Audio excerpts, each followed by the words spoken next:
Fala pessoal, tudo bem com vocês? Gustavo Soares, o investidor ecológico, e hoje eu estou aqui para falar da Transmissão Paulista, uma empresa de energia elétrica do setor de transmissão. O setor de energia elétrica é distribuído em três subsetores, que é o de geração, transmissão e distribuição. E ela está nesse meio termo aí na transmissão. E normalmente essas empresas de transmissão são aquelas que passam pelas crises hídricas com menos dificuldade. Então talvez seja interessante você estudar essa empresa e hoje aqui nós vamos falar tudo sobre ela. Vamos dar uma passada aí no seu relatório que acabou de sair do segundo trimestre. Vamos olhar seus indicadores fundamentalistas para ver se ela está atrativa e também no final vamos falar da análise gráfica dessa empresa para ver em qual momento nessa análise que ela está. Tudo jóia? Então vamos para o vídeo está bem completo, bora lá! Então vamos lá, Transmissão Paulista TRPL3, TRPL4, ela pertence ao grupo ISA e também está presente no índice de carbono eficiente da nossa B3. A distribuição do seu capital total, 53% está no Brasil, 36% na Colômbia, porque o grupo ISA é da Colômbia, 5% nos Estados Unidos e 5% na Europa. As suas transmissoras elas estão distribuídas em muitos estados brasileiros, então ela tem uma diversificação geográfica muito boa dos seus ativos. Os resultados do segundo trimestre de 2021 desagradou os investidores porque veio bem abaixo do esperado. Por quê? Porque ela teve uma diminuição de 47% em relação ao mesmo período do ano passado da sua receita líquida, também teve uma diminuição da sua EBITDA de 58% e uma diminuição de 73% do lucro líquido. Aí falando dos empréstimos e financiamentos dessa empresa, que também tem algumas justificativas em relação a isso aqui, o endividamento da empresa aumentou 51% a dívida bruta dela em relação a 31/12 de 2020 e a sua justificativa é principalmente pelas captações da 10ª emissão de debêntures realizada em fevereiro de 2021 e 8ª emissão de notas promissoras comerciais em maio de 2021 e reconhecimento de 375 milhões da dívida de PBTE após a conclusão da compra do ativo. E o que é PBTE? É Piratininga, Bandeirantes Transmissora de Energia. Ela comprou essa empresa. E aí, considerando a exclusão das disponibilidades das subsidiárias não consolidadas, a dívida líquida da companhia atingiu 5.318 milhões em junho de 2021 versus 2.332 milhões em dezembro de 2020. E a relação dívida líquida sobre EBITDA ajustado foi de 1,87 no fechamento do segundo trimestre. Então eu trouxe aqui a dívida líquida sobre EBITDA, que é um indicador bom para você olhar o nível de endividamento da empresa, que aqui indica quanto tempo seria necessário para pagar a dívida líquida da empresa considerando o EBITDA, ou seja, a capacidade de geração de caixa atual da empresa. Isso indica o grau de endividamento da empresa. Então a dívida líquida sobre EBITDA dela é histórica. Normalmente é 0,75 e hoje está em 1,87. Eu atualizei aqui porque o site Status Invest não deu atualizada dele ainda. E quando a gente olha a PBTE, que foi a transmissora que ela adquiriu e aumentou o seu endividamento por conta disso, dentro das subsidiárias que são 100% controladas pela ISA, a PBTE tem uma RAP de 172, ela é a maior RAP de todas as subsidiárias controladas 100% pela ISA. E o que seria a RAP? A RAP é uma receita anual permitida, que seria uma espécie de remuneração que as transmissoras recebem pela prestação do serviço público de transmissão aos usuários. Então ela está se endividando, mas ao mesmo tempo ela comprou um ativo que gera muito mais rápido que as outras subsidiárias que ela tem. Na parte de investimentos dessa empresa, ela tem investido bastante, voltou a investir nos últimos anos, adquiriu vários leilões aí e essas novas autorizações e avanços nas obras do projeto Greenfield são responsáveis por esse aumento do endividamento também da empresa. Vamos dar uma olhadinha no que são os projetos Greenfield. Nos últimos 6 anos, a companhia arrematou 14 lotes em leilões de transmissão realizados pela ANEEL, que soma um investimento de 6,3 bilhões com incremento da RAP de cerca de 668 milhões após a entrada em operação dos ativos. A companhia já energizou 4 desses projetos, com eficiência média de CAPEX de 36% e antecipação média de 11 meses. Então ela já está energizando os projetos e antecipando essa energização. Então ela está eficiente para entregar o projeto pronto. A gente olha aqui então que os 4 que ela falou que já energizou, já estão em operação e dezenas de outros estão próximos. Aqui é o avanço físico, 87% do projeto já em andamento, 90%, 68%, 72%, 90%. Então, quando esses projetos, essas transmissoras entrarem em operação, forem energizadas, vai entrar muita receita para a empresa e isso aí vai melhorar muito os resultados no longo prazo dela. Então, isso aqui é importante você olhar. Não é importante você olhar sozinho os resultados de um trimestre apenas e decidir a sua escolha por investir em uma empresa ou não. Um trimestre, 3 meses é muito pequeno, você tem que enxergar isso no longo prazo. Trazendo agora alguns indicadores fundamentalistas dessa empresa para a gente entender se ela está atrativa. O valor atual dela é de R$ 24,19. A valorização dela nos últimos 12 meses foi de 23% e no mês atual foi de 0,62%. O seu dividend yield está em 14,32%. Então, ela pagou R$ 3,46 por cota nos últimos 12 meses. Isso aqui é um excelente dividendo. E ela é boa pagadora e sempre foi muito boa pagadora de dividendos. Seu dividendo histórico, a média de 7,65 e agora a gente viu que ela deu esse gapzão aqui, aumentou bastante seu dividend yield. O PL atual dela é de 4,52, um PL bem baixo, muito bom. E o PL histórico dela está em 19,12. O preço sobre o valor patrimonial da empresa está 1,13, está justo, está sendo negociada dentro praticamente do seu valor patrimonial e a média é de 1,20. A margem bruta dessa empresa é excelente, é de 69% e a média histórica é de 65%. Ela consegue manter uma margem bruta acima dos 50% sempre praticamente. E o ROI dessa empresa atual está em 17,5% aqui. Eu atualizei aqui, não é 24% porque esse é o ROI atual por conta daquela diminuição das suas receitas, lá do seu lucro. E a média dela é de 17%. E trazendo só a Taesa aqui para a gente dar uma comparada, no ROI da Taesa ela está com um ROI atual de 37%, com uma média de 21%. E a margem bruta dela é de 72%, ela consegue manter uma margem excelente também no longo prazo e a média dela é de 82%. Então são duas empresas muito boas aí do setor de energia elétrica e da transmissão. O patrimônio líquido dessa empresa é crescente e constante, sua receita líquida ela veio aqui tal meio morna até 2016, teve um grande crescimento em 2017 e agora pegou no tranco aqui, está crescendo aos pouquinhos aqui de 2017 em diante. Em comparação à Taesa, a gente olha que a Taesa veio crescendo também, meio morna nos últimos anos, mas de 2018 o crescimento da Taesa foi bem melhor de receita líquida do que da Transmissão Paulista.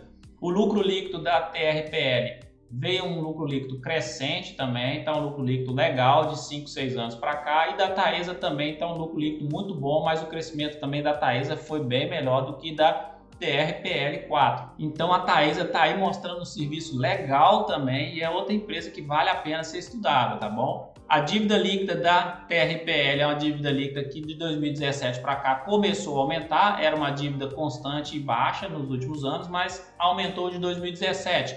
Por quê? Porque provavelmente os investimentos nos projetos Greenfield, se a gente olhar lá, nos últimos 6 anos, a companhia arrematou 14 lotes em leilões de transmissão. Então ela está se alavancando para investir. E a gente percebe isso que aqui, ó, a capacidade de geração de caixa dela também tem aumentado dos últimos anos para cá. E o investimento dela, o CAPEX dela, as despesas com investimentos, aumentou também aqui nos últimos anos. Então, estão relacionados a esses projetos aí Greenfield, por isso que ela está se alavancando. E agora a valorização dessa empresa histórica nos últimos anos, de 2007 para cá, esse aqui azulzinho é o índice de energia elétrica e aqui embaixo é o Ibovespa, ela teve uma valorização muito superior a esses dois índices. E se você tivesse adquirido cotas dessa empresa em 2007, você teria tido uma rentabilidade de 2.000% aproximadamente hoje, em 2021.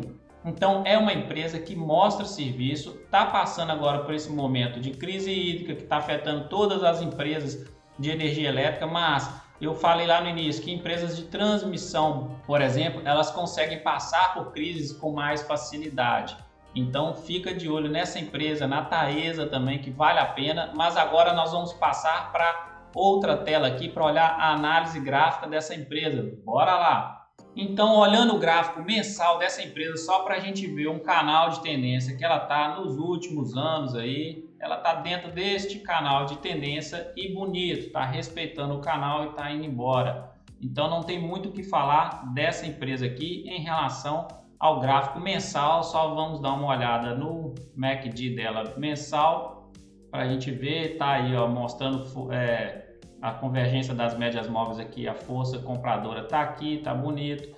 Cuidado aqui, se ela cruzar para baixo da laranja, aí pode indicar, igual cruzou aqui, ó, uma queda, uma reversãozinha de tendência. Então, mas por enquanto ela tá mostrando força compradora.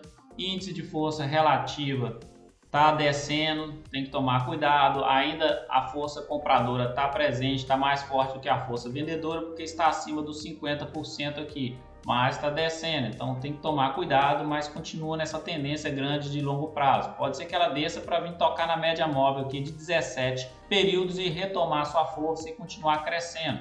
Vamos dar uma olhada no gráfico semanal dela, que aí a gente consegue enxergar melhor essas projeções mais de curto prazo. Em relação ao MACD dela, vamos dar uma olhadinha como que ele tá descendo, já cruzou aqui a convergência das médias móveis, está mostrando aqui tendência de baixa nesse período aqui semanal, né? No gráfico semanal, então do médio prazo, mais ou menos assim, curto médio prazo.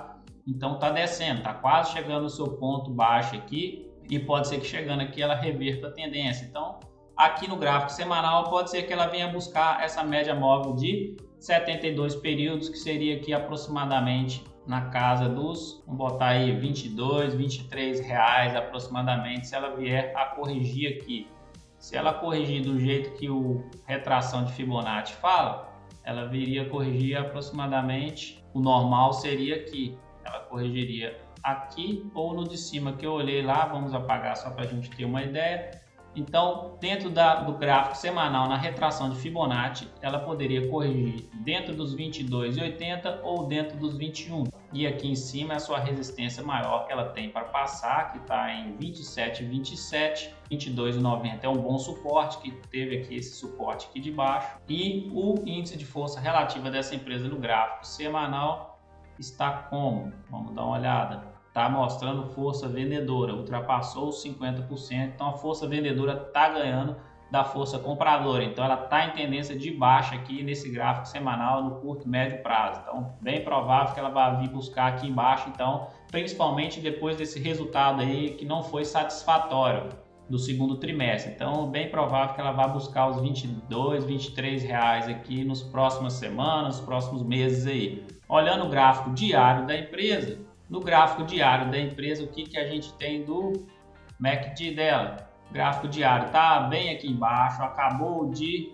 virar aqui a convergência das médias móveis, a azulzinha passou para cima, mas já beliscou aqui de novo, querendo cruzar para baixo de novo. E aí tem que tomar cuidado, mas está bem no extremo, pode ser que ela venha fazer aqui, ó, tá aqui quando estava no extremozinho aqui, ela deu essa altazinha aqui, pode ser que ela dê uma altazinha agora, mas esse resultado que ela saiu aí semana passada deu uma esfriada nos ânimos aí dos investidores e quem sabe aí esses vendedores estejam mais fortes no momento aí e mantenham essa força para baixo aí, que aqui a gente vê que tá, ó, força vendedora ganhando no gráfico diário e no gráfico semanal. Voltando para o gráfico semanal aqui só para a gente finalizar e dando uma olhadinha. Então é isso, talvez seria um ponto bom de você comprar essa empresa, seria quando ela vier aqui nos 22,86, 23 reais, é um ponto legal de entrar. Mas se você pensar no longo prazo, pensar aí que você está colocando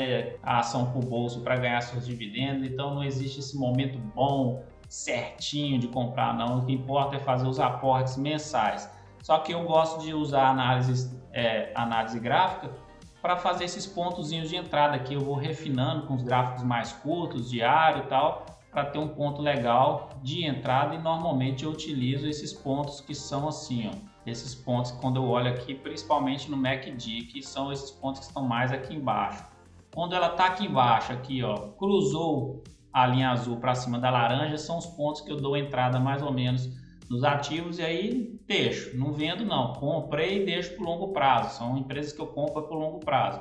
Então tá aqui embaixo, seria um bom ponto aí essa região aqui dos 24 até os 23 reais aqui, são regiões boas para comprar e manter na sua carteira aí para o longo prazo a empresa, tá vendo? Porque toda vez que ela passa aqui para baixo, os extremos aqui do MACD e cruza a linha azul por cima da laranja, são momentos de reversão de tendência, que ela pega essas tendências maiorzinhas aí. Então é só sempre você olhar aqui a ponta aqui embaixo. Para mim é o meu jeito de olhar e é o que eu gosto de fazer, tá? É minha opinião, meu jeito de analisar, isso não é recomendação nem de compra nem de venda, mas a Transmissão Paulista, fazendo um resumo geral, acabou de soltar seu resultado do segundo trimestre, veio abaixo do esperado, desanimou os investidores, mas continua sendo uma excelente empresa de acordo com seus indicadores fundamentalistas, porque tem uma margem bruta muito alta, tem um ROI bom, tem uma receita líquida crescente, então é uma empresa que eu tenho em carteira e eu pretendo continuar e aumentar os meus aportes nela. Então essa foi a análise de hoje, espero que tenha gostado. Então é isso aí, se você gostou do vídeo, ó, dá aquele joinha aí pra gente, não se esqueça de se inscrever aqui embaixo ó, no canal e ativar esse sininho de notificação para você receber todo o conteúdo daqui, conteúdo de qualidade. E quando você comenta nos vídeos, dá o like, compartilha, o YouTube entende isso, que você está gostando do vídeo, isso é bom para o canal crescer, então isso me ajuda muito, eu quero crescer, porque eu quero passar o máximo possível dessas informações de empresas que são sustentáveis para o Brasil todo, para ter mais pessoas investindo em empresas desse tipo. Então vamos junto nessa, tá bom? Um grande abraço, fique com Deus, até o próximo vídeo e tchau!